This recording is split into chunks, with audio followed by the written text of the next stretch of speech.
غفلت کی بیماری تھی، اس کی تشخیص امام حسن نے کی۔ تشخیص مرض کا کام امام حسن نے کیا ہے اور علاج مرض کا کام امام حسین نے کیا۔ کربلا امت کی بیماری کا علاج، اور اس علاج اور اس نسخے کو اب قیامت تک جاری رہنا ہے۔ تبھی جناب زینب نے گھر مانگا تھا عزاداری کے لیے۔ یہ امام بارگاہ نہیں ہے، آرزو زینب ہے۔ یہ جتنے بھی دنیا میں امام بارگاہ بنے ہوئے یہ سب جناب زینب کی آرزو ہیں۔ ایک مجلس صحیح اپنے گھر میں ضرور مجلس کیا کریں۔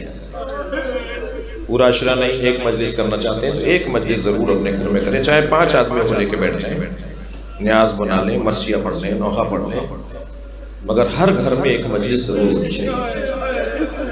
اس لیے کہ جو گھر عزاداری کے لیے ہوتے ہیں ان گھروں کو جناب زینب پسند کرتے ہیں۔ امام بارگاہوں کی بانی جناب زینب ہے۔ مجھے ایک گھر چاہیے جہاں میں اپنے بھائی کا ماتم کر سکوں۔ اور اب وہ جو بنیاد ڈالی تھی نا جناب زینب، اب قیامت تک عزاداری جو آپ کر رہے ہیں، یہ کربلا کی یاد امت کی نجات کا نسخہ ہے۔ یہ عزاداری امت مصطفیٰ کی نجات کا نسخہ ہے۔ مسئلے حل ہوں گے عزاداری کے ذریعے، ذہنی تناؤ، کھچاؤ، الجھنیں، اقدار اور تہذیب کی پامالی رکے گی عزاداری کے ذریعے۔ اسلام سالم رہے گا عزاداری کے ذریعے۔ یہ نظام کربلا کے بعد جناب زینب نے دیا۔ میں نے ربط مصائب کے لیے جناب زینب کو اس لیے یاد کیا کہ کیسی بہن ہے جس کی قسمت میں ہی رونا لکھا ہے۔ یہ کیسی بیٹی ہے جس کی تقدیر میں ہی ماتم لکھا ہے۔ تاریخ بشریت میں جناب زینب سے زیادہ کوئی مقہورہ بی بی نہیں ہے جس کے اوپر ظلم پر ظلم ہوا ہو، دکھ پر دکھ دیکھے ہو، مصائب پر مصائب جھیلے ہو۔ بی بی کا لقب ہے کعبۃ الدرایا، مصیبتوں کا کعبہ۔ کعبے کے گرد ہم چکر کاٹتے ہیں، وہ ہمارا کعبہ ہے۔ اور جناب زینب مصیبتوں کا کعبہ ہے۔ مصیبتیں جس کے گرد چکر کاٹیں، مصیبتیں گھومتی رہیں جس کے گرد، وہ جناب زینب کا وجود ہے۔ 3.5 سال کا سن ہے۔ نبی ہر روز در زہرا پہ آ کر سلام اہل بیت کرتے ہیں۔ ایک دن آ کر کہا السلام علیکم یا اہل بیت النبوہ۔ دروازہ کھل گیا، جناب زینب سامنے کھڑی ہے۔ جتنا پیار حسن و حسین سے ہے نا نبی کو، اتنا ہی پیار زینب سے بھی ہے۔ پیشانی کا بوسہ لیا، بیٹا زینب تم دروازے پر کیوں آئی ہو؟ کہا نانا رات کو خواب دیکھا ہے۔ اور اماں نے کہا ہے کہ خواب کی تعبیر نانا سے پوچھو۔ نانا میں نے خواب دیکھا ہے کہ میں صحرا میں تنہا ہوں۔ اجر و کمال اللہ، اجر و کمال اللہ۔ آپ کی آوازیں بلند ہو رہی ہیں۔ نانا میں نے خواب دیکھا ہے میں صحرا میں تنہا ہوں، تیز آندھی چل رہی ہے اور آندھی کے جھونکے اتنے تیز ہیں کہ میرے پیر زمین سے اکھڑ رہے ہیں۔ نانا میں نے ایک درخت کا سہارا لیا، کچھ دیر اس درخت کے ساتھ کھڑی رہی، مگر ایک تیز جھونکا آیا، درخت زمین سے اکھڑ گیا۔ نانا ایک فاصلے پہ مجھے دوسرا درخت نظر آیا، میں نے اس کا سہارا لیا، مگر تیز آندھی کے جھونکے نے اس درخت کو بھی زمین سے اکھاڑ دیا۔ نانا مجھے تیسرا درخت نظر آیا، میں نے اس کا سہارا لیا، وہ درخت بھی زمین سے اکھڑ گیا۔ نانا اب دور دور تک کوئی سہارا نہیں تھا۔ نانا اب دور دور تک کوئی سہارا نہیں تھا۔ خواب یہاں مکمل ہو گیا ہوتا تو میں زحمت نہ دیتی۔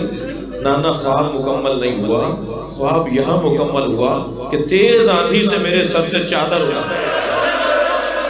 اجر و کمال اللہ، اجر و کمال اللہ۔ نبی کی آنکھوں میں آنسو۔ زینب تمہارے 3 سہارے ہیں۔ اجر و کمال اللہ، تمہارے 3 سہارے ہیں۔ تمہارا بابا علی تمہارا سہارا، تمہارا بھائی حسن تمہارا سہارا، تمہارا بھائی حسین تمہارا سہارا۔ جب یہ تینوں سہارے تم سے چھن جائیں گے تو ایک بیابان ہوگا جہاں تمہارے سر سے چادر اڑائے۔ اجرکم اللہ اجرکم اللہ۔ نبی کی رحلت ہوئی ہے، کوئی 4 سال کا سن ہے جناب زینب کا، جناب زہرا کی شہادت ہو رہی ہے۔ جب شہادت سیدہ قریب آئی نا تو میری بیوی نے امام حسن کو علیحدہ بلا کر کچھ باتیں کی، امام حسین کو تنہا بلا کر حسین سے اپنے بچے سے کچھ باتیں کی، اپنے شوہر مولا علی سے باتیں کی، پھر فرمایا علی زینب کو میرے حجرے میں بھیج دیں، تھکے نہیں جنہیں رونا آ رہا ہے۔ اللہ آپ کو ان آوازوں کے عوض اجر و ثواب عطا کرے گا۔ جناب زینب کو کہا کہ علی زینب کو میرے حجرے میں بھیج دیں۔ جب جناب زینب اب ماں کے برابر، ماں بستر پر ہے، اللہ کسی ایسی ماں کی رحلت نہ کرے جس کے بچے چھوٹے ہوں۔ چھوٹے بچوں کی ماں جب مر جاتی ہے نا تو بڑا امتحان ہوتا ہے بچوں کے لیے، بڑا امتحان ہوتا ہے شوہر کے لیے۔ 3.5-4 سال کا سن ہے جناب زینب کا، آ کے بیٹھی اماں کے برابر میں، اماں آپ نے مجھے بلایا، زینب وہ صندوقچہ اٹھا کے لاؤ۔ جناب زینب صندوقچہ اٹھا کر لائیں، کہ بیٹا اسے کھولو، دیکھو اس میں کیا ہے۔ کھول کر دیکھا، اماں اس میں کفن ہے۔ اجر و کمل اللہ۔ تھکیں گے نہیں، میں 2 روایتیں بس سنا رہا ہوں، مجلس مکمل کر رہا ہوں۔ ابھی آپ تابوت کی زیارت کریں گے نا، اور تابوت بھی 2 تابوتوں کی زیارت کریں گے آپ، نبی کے تابوت بھی آپ زیارت کریں گے۔ اجر و کمل اللہ۔ آپ کی آوازیں بلند ہیں، کیوں نبی کا تابوت آپ اٹھا رہے ہیں؟ اس لیے کہ نبی کے جنازے میں 11 آدمی تھے۔ اللہ اکبر، گھنٹوں روتے رہے نا۔ وہ ایک مولانا، ایک مفتی صاحب، ایک سنی عالم نے مجھے جواب دیا ہے کہ نبی کے جنازے میں فرشتے تھے، نبی کے جنازے میں جن تھے۔ ہم فرشتوں اور جنوں کی بات تو نہیں کر رہے، فرشتوں اور جنوں کی کون بات کر رہا ہے؟ ہم تو امت کی بات کر رہے ہیں۔ امت نہیں تھی نبی کے جنازے میں۔ جب میرے مولا علی نے جنازہ دفنا دیا نا سرکار کا، تو آ کر اعتراض کیا کہ علی نے ہمارا انتظار نہیں کیا۔ مولا نے فرمایا میں کسی کا محتاج اور پابند نہیں تھا، میں اہل بیت کا فرد ہوں، میرے اوپر ذمہ داری تھی کہ میں غسل و کفن دے کے دفناؤں۔ مجھ سے کیوں پوچھا جا رہا ہے؟ تم بتاؤ کہ تم کہاں گئے تھے؟ امت کو اعتراض ہوا، نبی کے جنازے میں رونے والوں 11 آدمی تھے۔ اس گھر میں 95 دن کے بعد ایک جنازہ ہوا، وہ جناب زہرا کا جنازہ۔ سن لیجئے پنجتن کے 5 جنازوں کا حال۔ یہ جو ہمارا رونا ہے نا، جو بلک بلک کے آپ رو رہے ہیں، کوئی اپنے چہرے پہ ہاتھ مار رہا ہے، کوئی سر پہ ہاتھ مار رہا ہے، کوئی سینے پہ ہاتھ مار رہا ہے۔ ہمارے رونے پر مذاق بنانے والے قیامت میں روئیں گے، محشر میں یہ لوگ روئیں گے جو آج دنیا میں حسین کے عزاداروں کا مذاق بناتے ہیں۔ اس گھر میں دوسرا جنازہ 95 یا 75 دن بعد ہوا، وہ جناب زہرا کا جنازہ۔ اہل سنت کے مطابق 6 آدمی تھے، جناب زہرا کے جنازے میں 6 لوگ تھے۔ پھر امت کو اعتراض ہوا کہ اہل بیت نے رات کی تاریکی میں جنازہ دفنا دیا، اعلان نہیں کیا، ساری امت کو نہیں بلایا۔ اب سمجھ میں آئے گا کیوں نہیں بلا رہے تھے۔ میں جب مذاہب مکمل کروں گا تب معلوم ہوگا کیوں نہیں بلاتے تھے۔ پھر اعتراض ہوا اہل بیت نے ہمیں جنازے میں نہیں بلایا۔ اس گھر میں تیسرا جنازہ مولا علی کا ہے، اہل بیت کا تیسرا جنازہ مولا علی کا ہے۔ اہل سنت کے مطابق 2 لوگوں نے جنازہ اٹھایا، امام حسن امام حسین آخر سے پیچھے سے جنازہ اٹھا رہے ہیں۔ اجر و کمل اللہ، اجر و کمل اللہ۔ اپنی آوازوں کو آزاد کریں گے، اندر باہر جہاں جہاں عزادار سن رہے ہیں۔ جنازہ آگے سے خود اٹھ رہا تھا، پیچھے سے حسنین نے اٹھایا تھا۔